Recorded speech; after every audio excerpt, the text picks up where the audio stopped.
ဤသို့နှင့်ကျွန်တော်နှင့်ကိုဆန်ရှာသည်ပထမတရက်နေ့ရဲ့အတွင်း၌ကျွန်တော်တို့ပစ္စည်းကလေးများကိုနေရာတကျစီစဉ်ထားရှိခြင်းချက်ရေးပြုတ်ရေးအတွက်ထမင်းချက်ယောက်ျားတစ်ယောက်ရှာဖွေငှားရမ်းခြင်းအခန်းများရှင်းလင်းတုတ်တင်ခြင်းစသည်ဖြင့်အသီးသီးဆောင်ရွက်နေကြရသောကြောင့်တယောက်နဲ့တယောက်ရင်းနှီးသည့်ထက်ရင်းနှီးအောင်မိတ်ကျွမ်းဖွင့်အချိန်မရကြသေးကြီးထိုရက်ကကြော်လွန်သောအခါ၌မူကျွန်တော်တို့သည်နေရာသစ်၌အတော်အတန်အသားကျစားပြုလာကြလေ၏ဦးဆန်ရှာမှာစင်စစ်အားဖြင့်ပေါင်းရတင်ရကြသောလူတစ်ယောက်မဟုတ်ပါကြီးတိတ်တိတ်ဆိတ်ဆိတ်နေထိုင်သွားလာတတော်ဝါသနာရှိသည့်အပြင်အစအရာရာအချိန်မှန်ကန်စွာပြုမှုတတ်သောအလေးချင်းလည်းရှိပြန်၏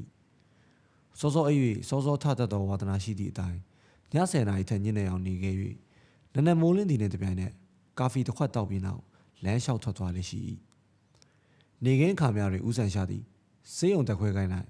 အချိန်အများဆုံးအကုန်ခံတတ်၍ရမရခိုင်အင်းစိန်ဘက်သို့ဖြစ်စီမြို့ကိုတပတ်နှစ်ပတ်လှည့်၍ဖြစ်စီခရီးရှည်လမ်းလျှောက်လေရှိ၏စိတ်ရသောအခါများတွင်ဦးဆန်ရှာသည်လွန်မင်းစွာဖြတ်လက်တွက်လျ၍အပြင်းထန်အလုပ်လုပ်လို့ရှိရာတခါတရံ၌လည်းကလထိုင်ပေါ်တွင်2 ရက် 3 ရက်ပလက်လန်လျက်ခြေလက်လှုပ်ရှားကိုပင်ပြင်းဟန်ရှိပေ၏ထို့သောအခါများ၌ဦးဆန်ရှာ၏တွေ့ဝေထိုင်းမှန်းသောအမူအရာကိုအကဲခတ်ရသောကုတ်ကင်းမာဖီးယားသမားဖြစ်လေသလိုဟု၍ပင်တွေးထင်ရလောက်ပေသည်တို့ရတွင်ထိုလို၏စင်ကြယ်သောအနေထိုင်နှင့်ထိမ့်သိမ်းဆောင်စည်းတတ်သောငကိုသဘောကိုမြင်ရခြင်းအပြင်မြည်သည့်နည်းနဲ့မျှထိုမြလောက်ပေရည်ညဉ့်ညံသောအလေးချိန်မျိုးကိုလိုက်စားမိမဟုတ်ဟုကျွန်တော်ယူဆမိလေသည်ရတရဘတ်အနေငယ်များအတူတကွနေဆိုင်မိကြလေလျင်ကျွန်တော်၏စိတ်တိုင်းထိုလူ၏အကြံစီနှင့်ရည်ရွယ်ချက်များကိုတိလိုသောဆန္ဒဖြစ်ပေါ်သည့်ထက်ပြစ်ပေါ်လာခဲ့လေ၏ဤသို့နှင့်ကျွန်တော်နှင့်ဦးဆန်ရှာတို့အတူတကွနေထိုင်ခဲ့ကြ၍တလကျော်ခန့်ကြာရှိတော့လေကိုဆန်ရှာသည်မိမိအကြောင်းကိုပြောပြလိုသောဝါသနာမျိုးအလင်းမရှိသူတယောက်ဖြစ်ရကားကျွန်တော်မှာထိုလူ၏အလောက်ကန်အကြံစီများကိုတွေးတောမျှနိုင်သေးအောင်ဖြစ်နေ၏ဓာတ်ရိုက်မေးဖို့မှာမူမဆိုင်ရာတွင်ဝင်စွာရာရောက်မည်ဆိုသောကြောင့်စိတ်မကူးဝင်ကြဦးဆန်ရှာကိုယ်တိုင်ကလည်းမိမိကိစ္စများ၌ဝင်ရွေးရှုပ်သည်ဟု၍၎င်းမဆိုင်ရာစွာသည်ဟု၍၎င်းထင်မှတ်ခဲ့လေမကြိုက်တဲ့ကြောင့်ကိုကျွန်တော်ရိပ်မိထားရကာသူမကြိုက်တော့အရာများကိုပြုဖို့နှောင့်နှေးခြင်းရှိလာ၏တို့ဖြစ်၍ကျွန်တော်သည်အလောက်ကန်ရှာဖွေခြင်းဝိတုရေးခြင်းစသောကိစ္စများမှာအားလက်ပူလျံသောအချိန်များကိုထိုသူ၏အကြောင်းတစီတစောင်းအကဲခတ်ခြင်းဖြင့်အချိန်ကုန်ခံခဲ့လေသည်ကိုဆန်ရှာသည်မိမိကိုယ်တိုင်စေးကြောင်း၌တင်ကြားခဲ့ဘူးဟန်မရှိတော့လဲလောကဓာတုပညာနှင့်စေးဘက်ဆိုင်ရာအချို့နေရာများတွင်အံ့ဩခမန်းတက်ကြွနားလေကြောင်းတွေ့ရှိရလေသည်စေးစရာဝင်လောက်ရဲ့ရည်ရွယ်ချက်ရှိရန်မတူသောလူတစ်ယောက်သည်အဘဲကြောင့်ဤများလောက်နက်နက်နေလိုက်စားစီးပူးထားရလေသည်ကိုမတွေးတော့နိုင်အောင်ဖြစ်နေလေသည်အချို့သူတို့မှာဘဝတုတနှက်ဆက်စေခြင်းအလုံးကခေါင်းမိယုံများလေးလာတတ်ကြသည်မှန်၏တို့ရတွင်နှက်ဆက်ယုံများသဘောထားနှင့်နက်နက်နေခဲခဲရင်ရင်မှတ်သားလေ့ကျင့်ထားယူထုံးစံမူကားမရှိကြပေကိုဆန်ရှား၏ဘဝတုတမှာအချို့နေရာ၌နက်နဲတည်ကြသလောက်အခြားနေရာများ၌တိတိတသာဉာဏ်ဖြင့်လာပေနိုင်ငံရေးအကြောင်းပြုတ်ကြပြလင်္ကာအကြောင်းလောကုတ္တရာပညာအကြောင်းစသည်တို့တွင်ဒူရန်မစိလောက်အောင်ပင်နှုံလာပေကိုကန်းပြုတ်အကြောင်းကျွန်တော်ကစကားဆက်မိပြောသောအခါတွင်ရှေးကစာလောယခုလက်ထက်စာလောဟူ၍ပင်မေးရရှာပြန်သည်ကျွန်တော်ကနက္ခတ္တရာအကြောင်းလေးပတ်သက်၍အရှိတိုင်းသားတို့၏အယူဆနှင့်အနောက်တိုင်းမှလောကသက်ဆရာကြီးများ၏ယူပုံစပုံကိုနိုင်ရှင်ဆွေးနွေးရင်ကဘာလုံးချင်းရုပ်ထီများအကြောင်းပြောပြသောအခါဦးဆန်ရှာကအံ့အားသင့်ဟန်နှင့်ငေးကြည့်နေလိမ့်ပြီဒီမဲ့ကိုဆန်ရှာကဘာလုံးနေဆိုတာခမမကြားဘူးလားကိုဆန်ရှာကစေးနဲ့တောက်နေရင်မှတမန်ငါရှန်ကတော့ကြားဘူးရဲ့ကြုတ်ကြီးမဆိုင်မိဘူးထိုအခါကျွန်တော်ကကဘာလုံးသည်ဆိုပုံနဲ့ကဘာမြေကြီးကနေကိုလှဲ့သွားသည်ဆိုပုံတို့ကိုရှင်းလင်းပြောပြတော့အခါဦးဆန်ရှာကခမရပြောပြလို့တီးတော့တီးရပေပြီတို့တော့ပြန်မိအောင်ကြုံမနေစူးစမ်းရအောင်လို့မှာပဲဗျာဟာဆရာကြီးရဲ့တီးနေတာများမိအောင်စူးစမ်းနေရသေးသလားကိုသိမ်းမောင်ခမရကလူအုံနောက်အကြောင်းကိုမသိချသေးတာပဲဟာဟိုဗျမြင်သမျှကြားသမျှကိုမှတ်တတ်တဲ့အုံနောက်ဆိုတာဟာအခန်းကလေးတစ်ခန်းနဲ့တရံတူတယ်ဗျနားမလည်တဲ့လူစုတွေကတော့တွေးကြရ8000တွေကိုဒီအခန်းကလေးတွေပြုတ်သိပ်ပြီးထည့်တာပဲအတုံးမဝင်မှန်အတုံးဝင်မှန်လဲသူတို့ကဘာမှကြည့်မဆိုင်ဘူးဒီတော့ဘယ်နဲ့ဖြစ်တယ်လဲဆိုအတုံးဝင်တာတွေရောပြောတိတ်ပြုံးပြီးအ ရေးရှိလိုချင်တဲ့အခါကျတော့ကောက်ကောင်ငင်ကထုံမယူတတ်ဘူးနားလေတဲ့လူကတော့သူ့အုံနောက်ခံနေတွေ့ကြရကောင်းမထဲပဲနဲ့ရွေးချေချေစီစီစနဲ့တတ်တတ်ရဲ့တုံမီသိမ့်ဆဲတယ်လို့ဆိုပါတော့ဗျာအတုံးကြတဲ့လက်နက်တစ်ခုကိုအပိုအရှုပ်ခံပြီးအတုံးကြတော်ရည်နဲ့ရောမထားဘူးပြီးတော့တချို့ကဘယ်နဲ့ထင်ကြတယ်လဲဆိုတော့အုံနောက်ခံဆိုတာမျိုးဟာကျေကျင်တိုင်းကျေအောင်စမ်းလို့ရတယ်ထဲကျင်တိုင်းထဲနိုင်တယ်လို့မှတ်တတ်ကြတယ်ဒီယူဆအင်မတန်မားတယ်ဗျအင်မတန်မားတယ်နောက်ဆုံးတစ်နေ့မှာအုံနောက်ခံပြည့်ပြီဆိုမှဖြင့်တခုမှနောက်ထပ်ထည့်လို့မရတော့ဘူးအတစ်တခုထပ်ထည့်ရင်အဟောင်းတစ်ခုကနေရာဖယ်ပေးရတယ်ဗျအဲ့ဒါကြောင့်အတုံးဝင်တဲ့ဟာတခုခုထည့်မိတဲ့အတွက်အတုံးဝင်တဲ့ဟာတခုထွက်သွားမှာကျုပ်ကတော့အင်မတန်စိုးရိမ်နေဗျာဟာဗျာကိုဆန်ရှားလေခွာသီးခွာကြနေဒါဆိုကဘာလုံးတဲ့အကြောင်းတို့နေသွားပုံလောက်သွားပုံတို့ကိုဗျာမှတ်သားဖို့မကောင်းဘူးလားကိုဆန်ရှားသည်တယောထိုးခြင်းဟာဝါသနာကြီးလာသည်ဖြစ်ရာကိုဆန်ရှား၏တယောထိုးပုံမှာအတော်ပင်ဆန်း၏သူသည်အလွန်တရာခက်ခဲလာသဖြင့်လူသိနေသောပတ်ပြိုးကြီးများကိုကျွန်တော်၏တောင်းပန်ချက်အရရံဖန်ရံကအစာဆုံးတိုင်ထိုးပြဘူးတော့လေသူ့လိုလျောက်ဆိုပါမူမြည်သည့်တေးခြင်းကိုမျှအစာဆုံးထိုးလို့မရှိချေတကယ်ထိုးလင်တကယ်ပင်တက်ကြွကြောင်းထင်ရှားလာပြီမြောက်သောအဖြစ်မူကားတေးခြင်းဟူ၍မမဲရမဟုတ်အစမ်းသဘောဖြင့်မျက်လုံးကလေးမိကတရောတံကိုရွရွကလေးကိုင်းလေညင်းညူဖွဲ့နေသောအသွားမျိုးကိုခက်လေးလေးခက်ပြပြဆွဲ၍ထိုးလေးရှိသူ၏တရောတံသည်ကြားနာသူတို့၏စိတ်ကိုထိခိုက်ဆွဲငင်တက်လျာကပြင်းရင်ကြီးသွားနေသောအတန်ဖြင့်ကျွန်တော်၏စိတ်ကိုရစ်ပတ်နောင်ဖွဲ့၍ယူသွားပြီးနောက်ပျော်ရွှင်မြူးသောအသွားမျိုးသို့ရုတ်တရက်ကူးပြောင်းလိုက်ရတွင်ကျွန်တော်မှထား၍ခုံပေါက်ခြင်းမတတ်ဖြစ်သွားရလေ၏ဦးဆန်ရှာသည်ဤကဲ့သို့တရောထိုးကောင်းသူဖြစ်သည်ပထမတနင်္ဂနွေတစ်ပတ်ခန့်အတွင်းဦးဆန်ရှာထံသို့လာရောက်လေပတ်သည့်ဧည့်သည်ဟူ၍တယောက်တလေရေးများမတွေ့ရသောကြောင့်ကျွန်တော်၏စိတ်ထဲ၌ဤသူသည်လည်းငါကဲ့သို့ပင်အတိမိတ်ဆွေနေပါသူတယောက်ပြင်းဟန်ရှိသည်ဟုတွေးထင်မိ၏တို့ရတွင်ထိုချိန်ကြော်လွန်လက်တော်လူရန်စားမျိုးမျိုးဝင်ထွက်သွားတာကြောင့်တွေ့မြင်လာရ၏မကြာခဏဝင်ထွက်သူတယောက်မှာကဆုံချုံချုံမျက်နှာနှင့်အတော်ဖြတ်လက်တွက်လက်ရန်ရှိသည့်ကိုအုံးဖေးဆိုသူတယောက်ဖြစ်လေသည်တနင်္လာနေ့မူကားရွှေမက်မှန်လေဒီရှူစသည်တို့ဖြင့်ခစ်ဆန်ဝတ်ဆင်ထားသောမိမလက်တယောက်သည်နိုင်ဝက်ခန့်မြကြောင်ဦးဆန်ရှာနှင့်တိုင်ပင်သွားသည်ကိုမြင်လိုက်ရလေ၏တညက်နေနိုင်မူခတ်ဆုပ်ဆုပ်ဝတ်ဆင်ထားသည့်ယဟူဒီလူမျိုးတယောက်တုတ်တီးတုတ်ပြန်နှင့်ဝင်လာ၍ကဘိုကီယိုဝတ်ထားသောမိမကြီးတယောက်ကနောက်မှဝင်လိုက်လာသည်ကိုမြင်လိုက်ရ၏တနေ့တ၌ပိုးရောချီပါတောင်ရှိပစိုးနှင့်စပင်ဖွေးဖွေးဖြူအဖိုးကြီးတယောက်သည်တနာရီကြော်ကြော်မြကြောင်ဦးဆန်ရှာနှင့်တီးတို့တိုင်ပင်သွား၏တပန၌လည်းမိရထားကပ်ဖို့ယူနီဖောင်းဝတ်ထားသည့်ကပြားတယောက်သည်ဂရိုက်ရိုက်ဝင်လာ၍ဂရိုက်ရိုက်ပင်ပြန်ဆင်းသွားသည်ကိုမြင်လိုက်ရပြန်သည်ရင်းကဲ့သို့ဧည့်သည်များလာကြသည့်အခါတွင်ဦးဆန်ရှာသည်ဧကန်းကိုသူတယောက်တည်းအသုံးပြုခွင့်တောင်းသဖြင့်ကျွန်တော်၏အိမ်ခန်းသို့ဝင်နေရ၏ထို့သို့သောအခါများတွင်ဦးဆန်ရှာသည်ကျွန်တော်ဟာတောင်းပန်စကားပြောကြားကြလေရှိတီးခံပါဗျာကိုသိမ်းမောင်ဒီလူတွေကကြုံမှုတွေမို့လို့တိုင်ပင်စရာလေးရှိတဲ့အတွက်ခမရကိုအရှောင်ခိုင်းရတာအားလဲနာပါရဲ့ဗျာအမှုတွေဆိုသောစကားကိုကြားရတော့အခါကျွန်တော်မှသူ၏အလောက်ကန်အကြောင်းကိုမေးလိုက်တော်မူကြံမိတို့ရရင်အားနာသဖြင့်မေးဝင်မဲနေရပြန်၏ကျွန်တော်မှထုံမင်းကိုမျိုးမေးဖို့အတွက်နေ့စဉ်နဲ့အမျှဥရားလျက်ရှိလေရတနေ့တနိုင်မူကားသူ့အလိုလျောက်ပင်ထိုပြဿနာကိုရှင်းလင်းပြီးတနန၌ကျွန်တော်သည်အိယာမှထလာတော့အခါဥဆန်ရှာမှထမင်းစပွဲပေါ်တွင်ကာဖီတောက်လျက်ရှိနေ၏ထမင်းချက်ဖိုးထုံးအားကျွန်တော်အတွက်ပေါင်မုံကင်ယူခဲ့ရင်မာထားပြီးနောက်ကျွန်တော်သည်အင်္ဂလိပ်မဂ္ဂဇင်းစာအုပ်တို့ကိုလန်လောကြည့်ရင်စောင့်နေလေရဥဆန်ရှာမှထောပတ်တုပ်ပေါင်မုံကိုတချွတ်ချွတ်ဝါလျက်စားနေ၏ကျွန်တော်သည်မဂ္ဂဇင်းစာအုပ်ကိုလန်လိုက်တော့အခါခဲရန်နေမှတ်ထားသောစာပိုက်ကိုတွေ့သည်နှင့်ဖတ်ကြည့်ရာအောက်ပါတိုင်းတွေ့ရှိရလေ၏ကျိုးချောင်းစီခြင်းပညာအကြောင်းအသိဉာဏ်စွမ်းဖြင့်ပရစိတ်တဝိဇာနာဉာဏ်ရသောပုဂ္ဂိုလ်များသည်သူတစ်ပါး၏စိတ်အကြံစီကိုသိနိုင်သည်ဟုဆို၏ထက်မြက်သောမျက်လုံးရှိ၍အချက်လက်ကိုနားလေသောပုဂ္ဂိုလ်တို့သည်စိတ်ရှိလက်ရှိလေ့ကျင့်ထားပါကအကျဉ်သူသူ၏မျက်နှာထားကိုအကဲခတ်ခြင်းအပြင်ထိုသူ၏စိတ်အကြံကိုသိနိုင်၏ထိုကဲ့သို့လေ့ကျင့်ထားသောသူတို့သာ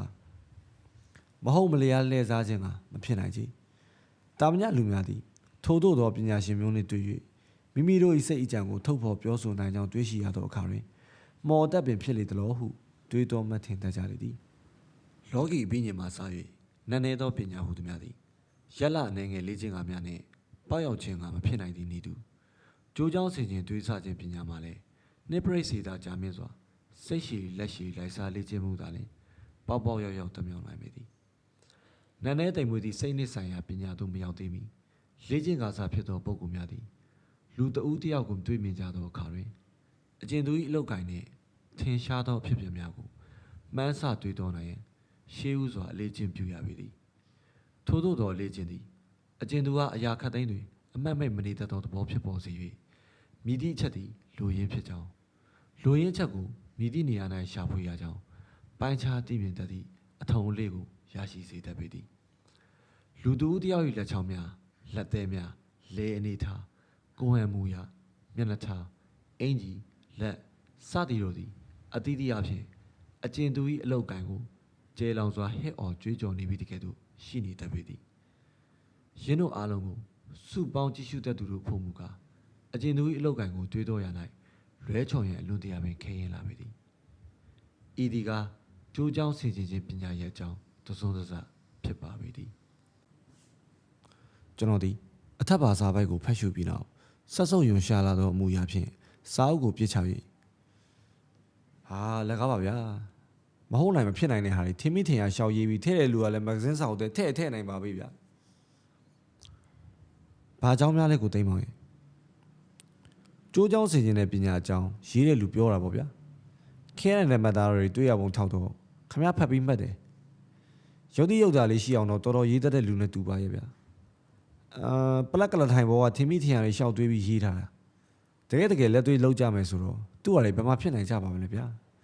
ဒီစာရေးတဲ့လူကိုဘတ်စကားသင်းပေါ်ခေါ်သွားပြီးတွေ့တဲ့ခီးတွေအလောက်ကံကိုပြောစမ်းပြလို့ကြုတ်ခိုင်းစမ်းနေတယ်ဒီလိုဆိုရင်30နဲ့တစ်ချက်လောင်းဝင်ပါရဲ့ဗျာအလက်ကလေကြွားတာလောင်းရင်ခမရရှုံးမှာပေါ့ကိုသိမ်းမရဲ့ဟိုစာကတော့ကြုတ်ရေးတဲ့စာပဲအလိုခမရရေးတယ်ဟုတ်တယ်အမတ်တမဲမနေတဲ့ဝါဒနာနဲ့အကျိုးတရားတစ်ခုကိုတွေ့ရင်အကြောင်းရင်းကိုစီးစစ်တတ်တဲ့ဝါဒနာကလေးကြုံမှရှိလို့အနောက်တိုင်းမဂဇင်းတွေထဲမှာလက်သက်ဆန်းတဲ့သဘောမျိုးနဲ့ရေးပို့လိုက်တော့အက်ဒီတာကသဘောနဲ့ကိုက်ပြီးသွားရင်သူပါရဲ့စာထဲမှာပါတဲ့အချက်တွေကတကယ်လက်တွေ့သဘောနဲ့လုံးလုံးမဖြစ်နိုင်ဘူးလို့ခင်ဗျားဆိုတယ်မဟုတ်လားဖြစ်နိုင်ရုံမကတဲ့ပြင်ဒီပညာနဲ့ပဲကျုပ်အသက်မွေးနေတယ်ဗျာဘယ်လိုလုပ်မလဲဂိုင်းခင်ဗျားဘယ်လိုလဲဗျာစုံတော့ဆိုတော့ခင်ဗျားကြားဘူးတယ်မဟုတ်လားကျုပ်တို့စီမှာတော့စုံတော့ဆိုရင်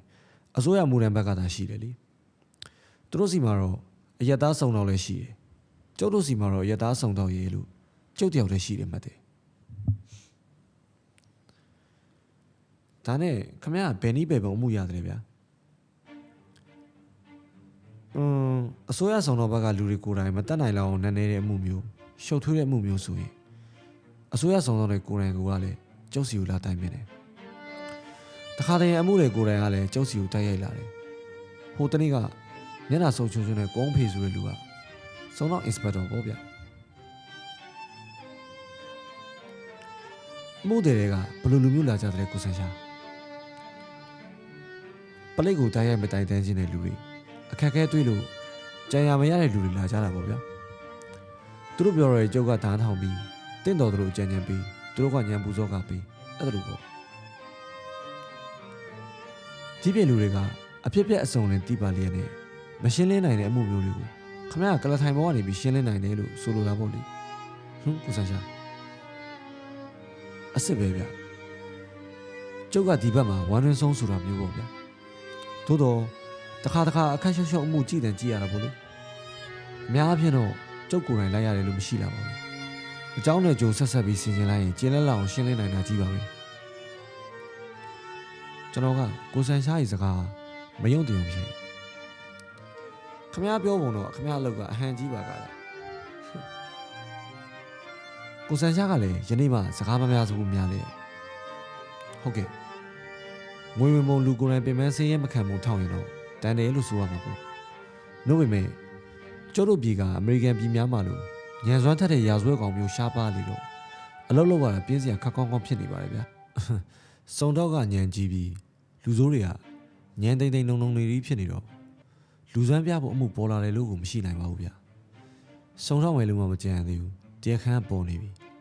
ဒီတော့ဘယ်နေရာစူးစမ်းနေဖို့လိုတော့တယ်လဲဗျပြင်းပါဗျာထိုစကားများကိုကြားရလေကျွန်တော်ဤစိတ်ထဲ၌ဤလူကညံစွမ်းညံစားကလေးတော့အတော်ရှိဟန်သူ၏တို့ရတွင်ကိုအထင်မြင်ကြီးလာခြင်းဤတကားဟုစဉ်းစားမိထိုအခါကျွန်တော်မှာလေကြွားတတ်သူများ၏အချောက်တိုက်ဟိတ်ထုတ်ခြင်းမျိုးကိုနားကြဖြင့်ကတ်တည်နှင့်စကားစားဖြတ်အံဟုအကြံနှင့်ဟောဟိုလူဘာများရှာနေပါလိမ့်မလဲဟိုမှာကြည့်စမ်းထို့သို့တိုက်ရှိလမ်းပေါ်မှာလူတစ်ယောက်ကိုမင်းငုံ၍ပြလိုက်၏ထို့သူသည်စာသိပ်ကိုလက်တွင်ကန်ကတိုက်နံပါတ်များကိုရှောက်လျက်ကြည့်ရှုနေလေဦးဆန်ရှာလဲပလက်ကလထိုင်ပေါ်မှာငုံကြည့်လျက်ရာဇဝတ်လူထွက်တာပြောတာလားဟိုမှာလေထို့သို့မေးလိုက်ရလှိုင်မေးနိုင်တာမဟုတ်လေတော့ဖြုံးချင်တိုင်းဖြုံးနေတော့ပါဗလေခမရလေလူကိုကြည့်ရတယ်ရာဇဝတ်အုပ်လူထွက်ဆိုတာခမရဘဲနဲ့တည်နိုင်တယ်လို့အဲ့လောက်ကြီးကြောလုံလုံအားကြီးတော့ကိုဆန်ရှာနောက်တစ်ခဏ၌ထိုလူသည်ကျွန်တော်တို့၏တိုက်နံပါတ်ကိုကြည့်ပြီးလင်လက်မစာအိတ်ကိုတိုက်ကြည့်၍လှေကားမှတက်လာလေအဝသို့ရောက်တော့အခါတကားခောက်တန်ကြရလေ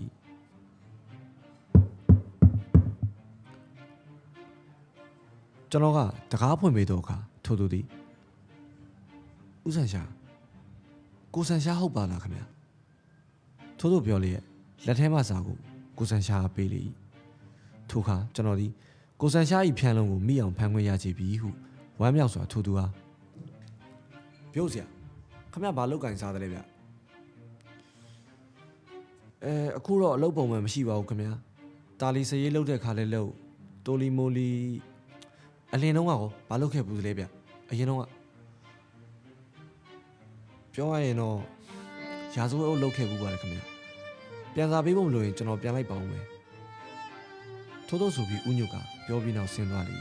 ကျွန်တော်သည်ထိုသူ၏အဖြေစကားကိုကြားရတော့အခါဦးဆန်ရှာ၏သွေးလုံးမှန်ပါပေသည်ဟုချီးမွမ်းမိတော့လေတမင်ကျိတ်လို့ရကျွန်တော်ဟာနှက်ချင်းဖြစ်လေတော်ဟုတင်ကမကင်းဖြစ်မိသည်တို့ရတွင်ကျွန်တော်ကဲ့သို့သောလူတစ်ယောက်ကိုအပင်သမိုင်းခံ၍လှက်လောက်အောင်အကြောင်းကိုမူကားရှာမတွေ့ကြကျွန်တော်သည်ကိုဆန်ရှာ၏မျက်နှာကိုလမ်းကြည့်လိုက်တော့အခါကိုဆန်ရှာမှာထိုသူ၏စာကိုဖတ်ပြီးပြီဖြစ်သဖြင့်စဉ်းစားတူရဟန်နှင့်ရှိနေလေ၏ဒါနဲ့နေပေါင်းကိုဆန်ရှာခမရဘယ်နှခါဒီလူကိုတွေ့ဘူးတလဲဒီတစ်ခါပဲတွေ့ဘူးလေ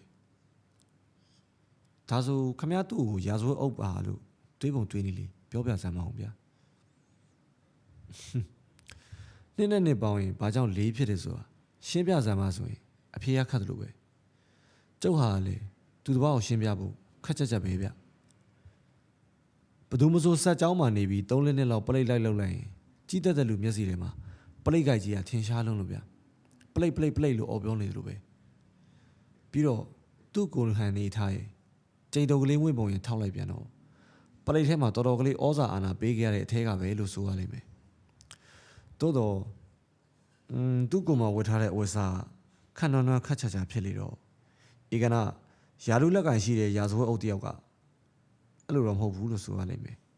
ဒါကြောင့်ကျုပ်ကရာဇဝတ်အုပ်လူထွက်လို့အကဲခတ်လိုက်တာဟုတ်နေတာတွေ့ရတယ်မဟုတ်လားတိုးတော့ဒီအရာခမရအောင်ရှင်းပြနေရင်တော့ကြားတယ်ဗျကျုပ်စိတ်ထဲမှာတော့ဖြုတ်ကနေဆိုသလိုမြင်လိုက်ရင်ဖြတ်ကနေတွေးပြီးသားပဲဖြစ်နေတာဒါဘာကြောင့်လဲဆိုတော့အကျင့်ဗျ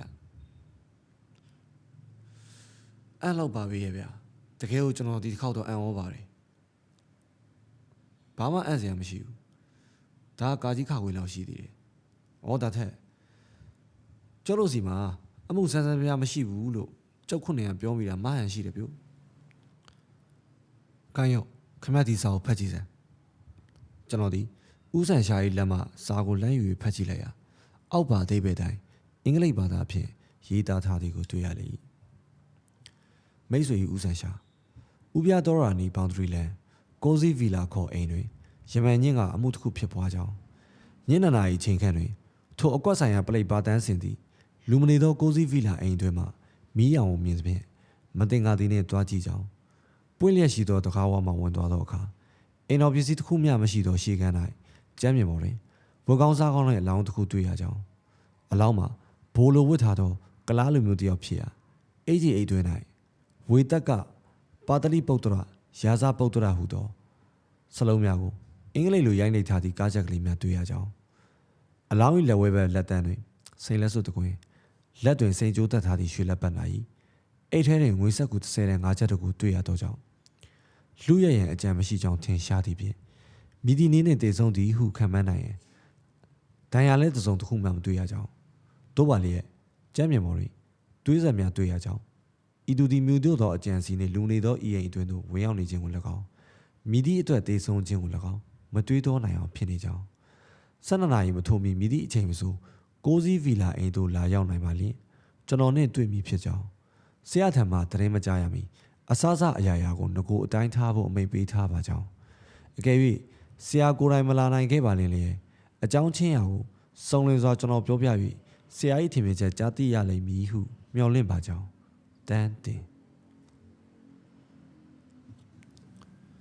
စာကိုကျွန်တော်ဖတ်ပြီးတော့ကဥဆန်ရှာကအစိုးရဆောင်တော်ဘက်မှာတော့ဒီစာရေးလိုက်တဲ့ကိုတန်းတင်ကလူတော်ကလေးတယောက်ပဲဗျသူနဲ့ကိုအောင်ဖေနဲ့ကခတ်ပတ်ပေါ့လေနှစ်ယောက်လုံးထားချလုံးလာဝရိယကလေးနဲ့လူတော့ကလေးတွေပါပဲသို့တော့လိုင်းဝန်းလန်းစင်တဲပြီးလိုက်ချင်ကြတယ်ဗျ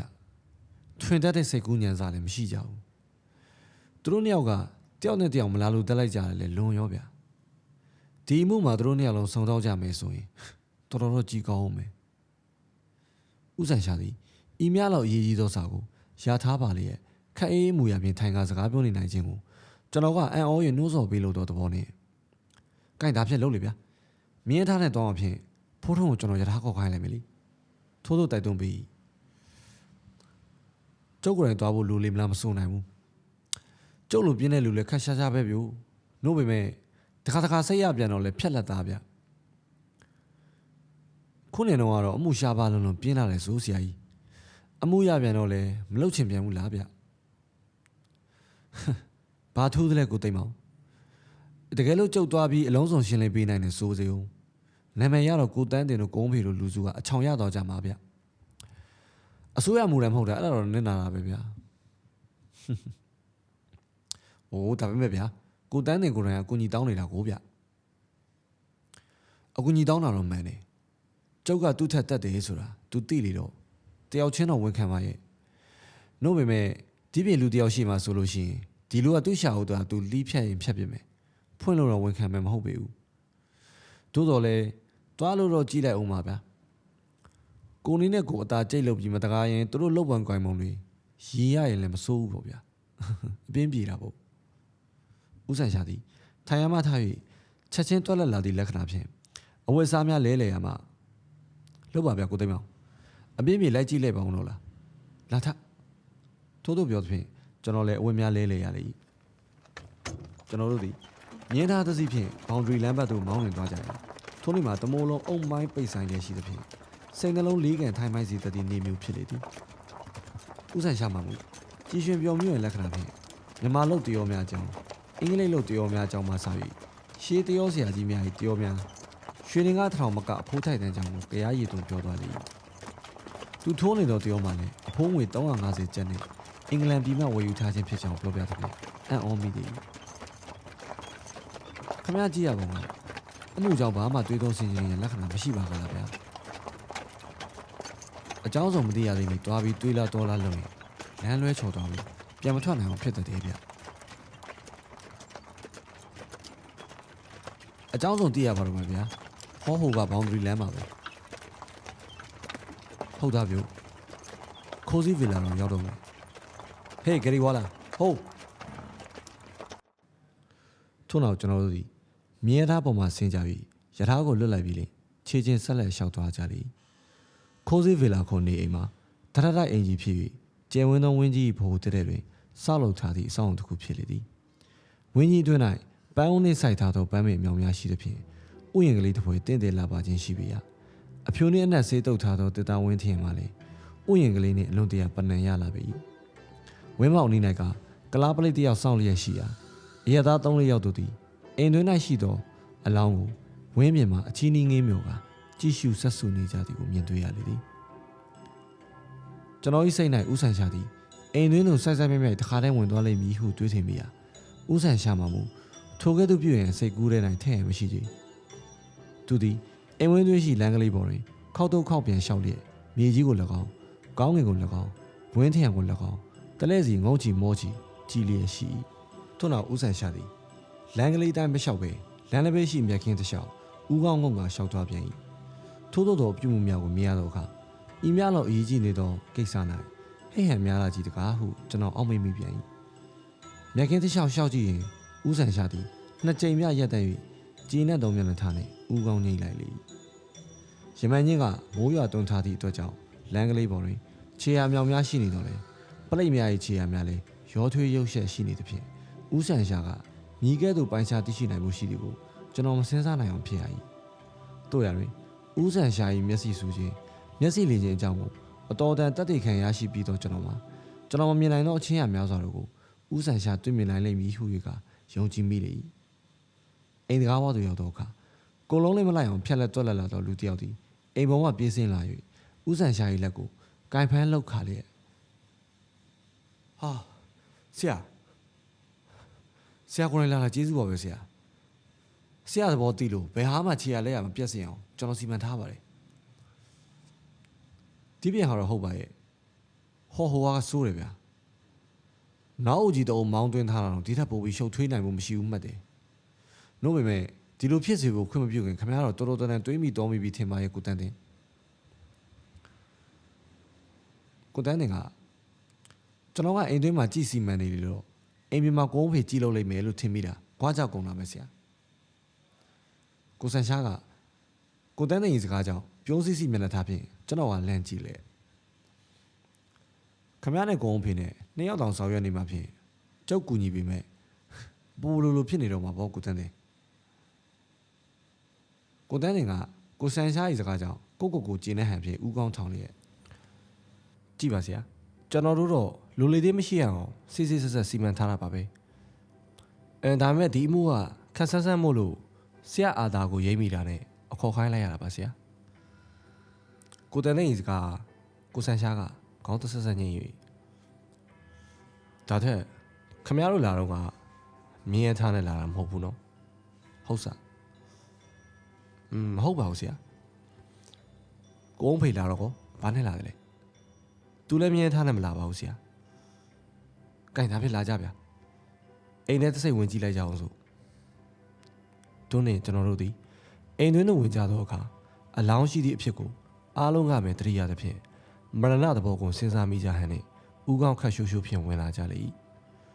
ထိုတိုက်အိမ်ကြီးမှာဥရောပတိုက်သားရာရှိကြီးများအငားနေလေးရှိသောအိမ်ကြီးမျိုးဖြစ်သဖြင့်အတော်ပင်ကြံဝန်းပေရာရှေ့၌ရှိသောအိမ်ခန်းကြီးမှာအိမ်တော်ပစ္စည်းမှစ၍အခင်းအကျင်းအလင်းမရှိသည့်အတွက်ကြောင့်ကျယ်ဝန်းတည်ထက်ကျယ်ဝန်းရန်ရှိပေ၏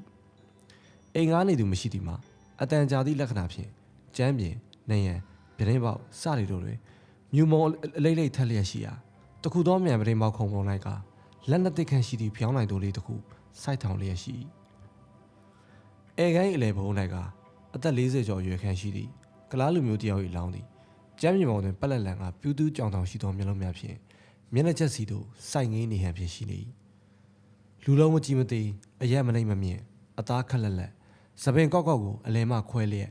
တွေ့တက်ကလတ်ဆန်းဝတ်စုံဖြင့်ဝတ်ဆင်ထားသောအလောင်းကိုမြင်ရခြင်းအပြင်အထက်တန်းကျသောလူစားမျိုးတွေကဖြစ်ကြောင်းသိတာနိုင်ပြီဥထုတ်ခက်တဲ့တလုံးသည်လည်းအလောင်းလေးတွင်မှောက်လျက်ကြနေအလောင်းကောင်သည်လက်တစ်ဖက်လုံးကိုစီးစီးပအောင်စုံညစ်လျက်လက်ရဘက်လက်သည်ကြည်နေသူများလက်သီးနှင့်ရွယ်ထားရန်ရှေ့သို့ခက်ဆက်ဆက်ရှိနေသည့်အပြင်ခြေနှစ်ဖက်သို့မှလည်းမချိမဆက်အသက်ထွက်ရသည့်လက္ခဏာဖြင့်တစ်ဖက်ကိုတစ်ဖက်ချိတ်လင်ကားရှိနေလေ၏အလောင်း၏အနေထားမှာဖော်ပြခဲ့ပြီးသည့်အတိုင်းချင်းချောင်းနေသောဟန်မူရာရှိသည့်အပြင်လှိုက်လိုက်လေတူခါမုံတီးခြင်းဆက်ဆုပ်ခြင်းကြောက်ရွံ့ခြင်းတို့သည်နောက်ဆုံးဇော9ချိန်စောသည့်တခဏအတွင်း၌တပန်းနှင့်တစ်ချက်တည်းဝီထိကျသွားရန်ရှိလျာက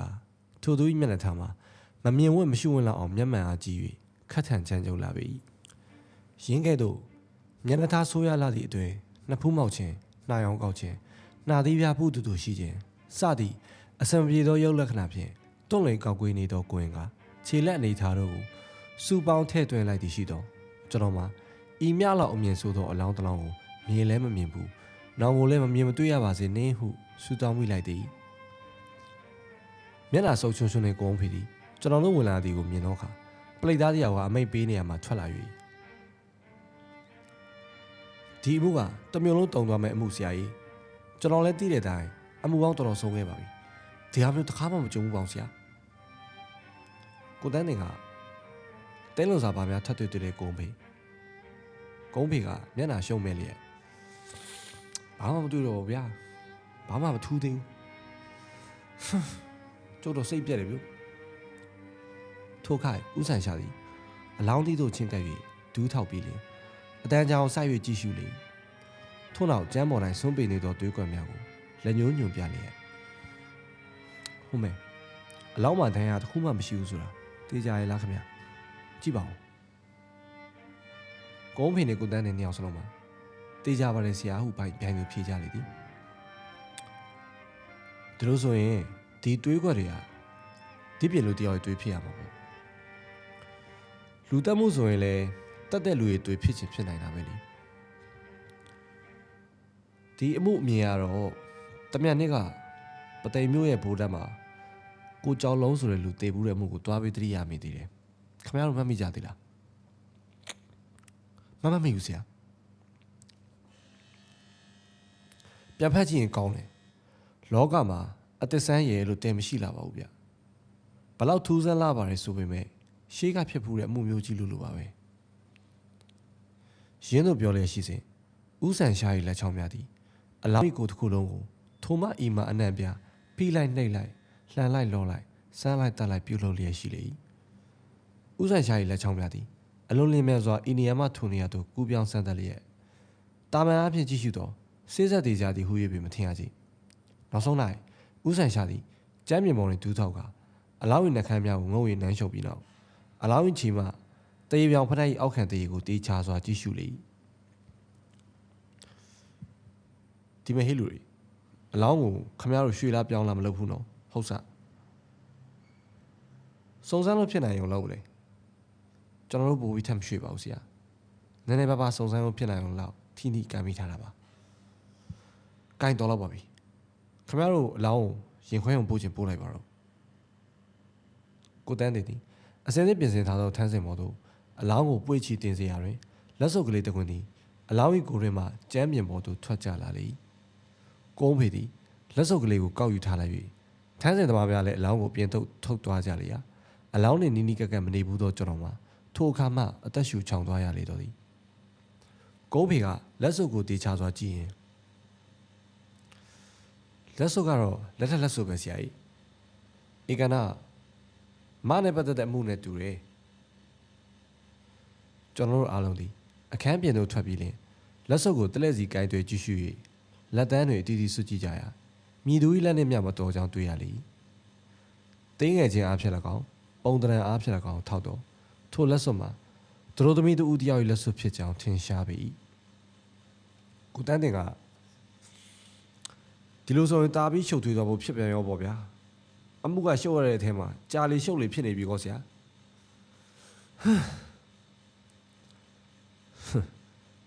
ဒီလိုတွေးကြည့်လေတဲလွန်စားရတယ်လို့မဆိုနိုင်ပေဘူးလားဗျကိုင်း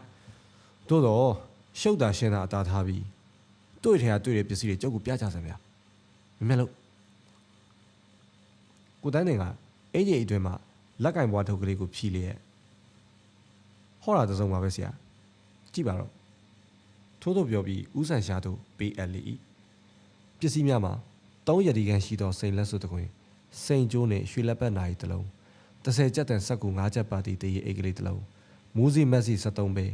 ဝေတက်ကဟူသောအမည်ပါတီကားချက်ကလေး3ချက်စာနှဆောင်တစောင်းမှာရန်ကုန်စာရိုက်ကြီးမှကျေးဇူးပြု၍မစ္စတာဝေတက်ကတို့ပေးရန်ဟူ၍၎င်းဒုတိယစာတစောင်းမှာရန်ကုန်စာရိုက်ကြီးမှကျေးဇူးပြု၍မစ္စတာဟိန်တက်ကတို့ပေးရန်ဟူ၍၎င်းလိတ်တက်ထားလေ၏ထိုစာနှဆောင်လုံးမှာသောမတ်ကိုဘန်တိုင်းမှကာလကတားမြို့ထွက်တင်မောကြောင့်နှုတ်တစ်ပေးသောစာများဖြစ်လေသည်ပထမစာကိုထောက်ခြင်းအပြင်တေဆုံးသူသည်ကာလကတားမြို့သို့ထွက်မည်အာရန်ခိုလာတင်မောနှင့်လိုက်ရန်ကြံရွယ်ထားရန်သူပေ၏ဦးဆိုင်ရှာကမစ္စတာဟိန်တကဆိုတဲ့လူအကြောင်းကိုခမည်းစုံစမ်းကြည့်ပြီးပြီလားချက်ချင်းပါဆရာအင်္ဂလိပ်သတင်းစာတွေအားလုံးကြော်ညာတွေထည့်တယ် ရန်ကုန်စားတဲ့ကြီးကိုလည်းလူလူပြီးစုံစမ်းခိုင်းရတယ်ဒါပေမဲ့စုံစမ်းသွားတဲ့လူတော့ပြန်မလာသေးဘူးဆရာရာဇပုဒ္ဒရနယ်ကပါတလိပုဒ္ဒရမြို့ကိုစုံစမ်းပြီးပြီလားဒီနေ့မနေ့ပဲကျင်းနေရိုက်ပြီးပါပြီဆရာဘယ်ပုံကများမေးထားတယ်လဲဗျဘယ်နဲ့မေးထားတယ်လဲကိုတန်းသိစူးစမ်းပါဦးအဖြစ်အပျက်ကိုဖော်ပြပြီးအထောက်ပံ့ဖြစ်မဲ့တရင်မျိုးပို့နိုင်ရင်ပို့ပါလို့ကျင်းနေရိုက်ထားတာပဲဆရာခမရစိတ်ထဲမှာအရေးကြီးတယ်ထင်တဲ့အချက်တစ်ခုကိုဝါကွက်ပြီးမစုံစမ်းလိုက်ဘူးလားပြောစမ်းပါဦးဟိန္ဒကဆိုတဲ့လူအကြောင်းမေးထားတာပဲဆရာဒီပြန်ကိုဘာမှမမေးလိုက်ဘူးလားဒီအမှုမှာဘယ်အချက်ကအရေးကြီးတယ်လို့ခမရစိတ်ထဲမှာဆုံးဖြတ်ထားတာမရှိဘူးလားနောက်ထပ်ပြီးကျင်းနေမရိုက်တော့ဘူးလားကိုတန်းနေကစိတ်တူလာတော့အမှုရဖြင့်ကျွန်တော်ဆောင်ရထားသမျှပြောပြီးပါကောဆရာရဲ့ခဏခဏပြောနေတာကျွန်တော်လည်းမောတယ်ဗျဦးဆိုင်ရှာသည်အတွင်းပြုံးတော့မျက်နှာထားဖြင့်ကျွန်တော်ကလမ်းကြည့်၍တစုံတစ်ခုပြောတော့မိအပြုတွင်ကုန်းဖေသည်အလွန်နှစ်သိမ့်ကျေနပ်လာဟန်နှင့်ကျွန်တော်တို့ရှိရာသို့တုတ်တီးတုတ်ပြလျှောက်လာ၍ခင်ဗျားတို့ဒီမှာစကားကောင်းပြီးနေကြတော့ကျုပ်ကအရေးကြီးတဲ့အချက်ကြီးတစ်ခုအခုပဲတွေ့လာခဲ့ပြီထို့သို့အားရရှင်ပြဆောင်နဲ့ပြောလေဦးဆိုင်ရှာကမျက်ခုံးပင့်လျက်ဟုတ်ရဲ့လားတော်ပါပြီဗျဘာများလဲပြောစမ်းမအောင်ဗျလာကြကြည့်လိုက်ကြစမ်းထို့သို့ပြော၍ဟန်ကြီးပန်ကြီးခြေလမ်းမျိုးဖြင့်အဲကန်းသို့ရှေ့မှဝင်သွားလေရာကျွန်တော်တို့လည်းနောက်မှလိုက်သွားကြလေအဲကန်း၏တစ်ဖက်သောနေရန်သို့ချင်းကပ်မိကြသောအခါကုန်းဖေသည်မိချစ်ဆန်စံကိုချက်ခါနှင့်နေရန်နှင့်ကပ်လျက်ကင်ထား၍ကင်ကြည့်ကြစမ်းဒီကဘာလဲကြည့်အတန်းပြဆရာက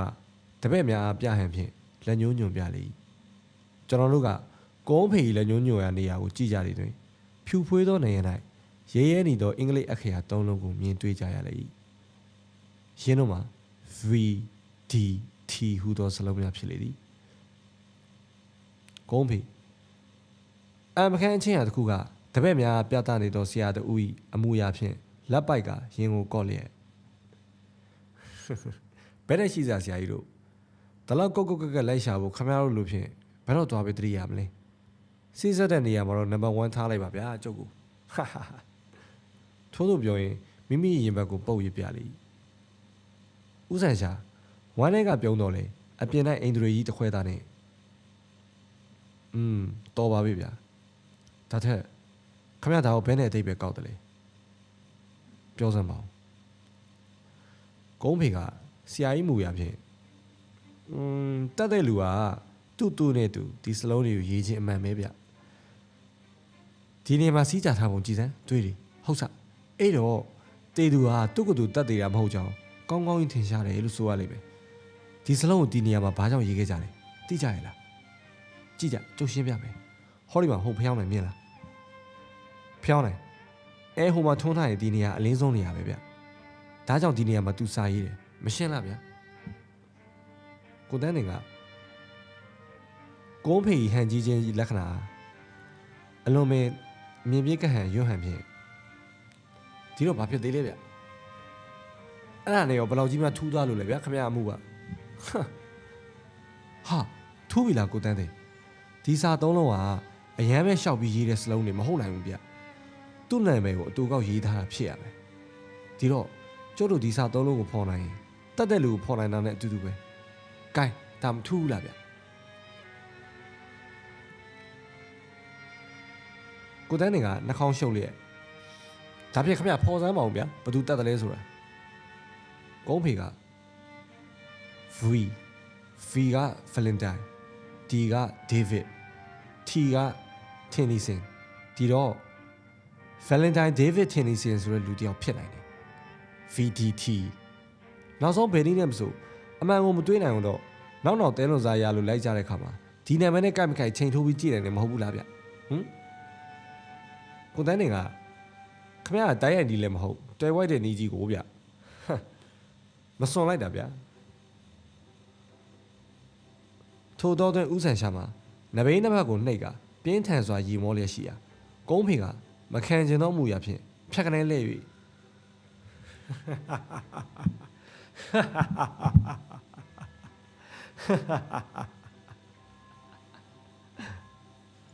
ဘာလဲဆရာကျွန်တော်တို့လောင်နေရလားရုတ်တရက်ကိုဆန်ရှားကအင်ဒရီဆေလျက်မဟုတ်ပါဘူးဗျာဒီစလုံးတွေတွေ့ခြင်းဟာခမည်းမျက်စိစူးခြင်းရဲ့အကျိုးအာနိသင်ဖြစ်ချောင်းကျွန်တော်ဝန်ခံမှုအသင့်ရှိပါတယ်ပြီးတော့ဒီစလုံးများကိုဒီအမှုနဲ့ပတ်သက်တဲ့လူတဦးတယောက်ရေးခဲ့တယ်ဆိုတဲ့အကြောင်းဟာလည်းအများကြီးယုတ်တိရှိပါတယ်သို့တော့ဒီအခန်းကိုကြုတ်ကိုယ်တိုင်ဘာမှမကြည့်ရမရှိရသေးတဲ့အတွက်ကြည့်ပြစေဦးဗျာတစိတ်ခွင့်ပြုကြအောင်နော်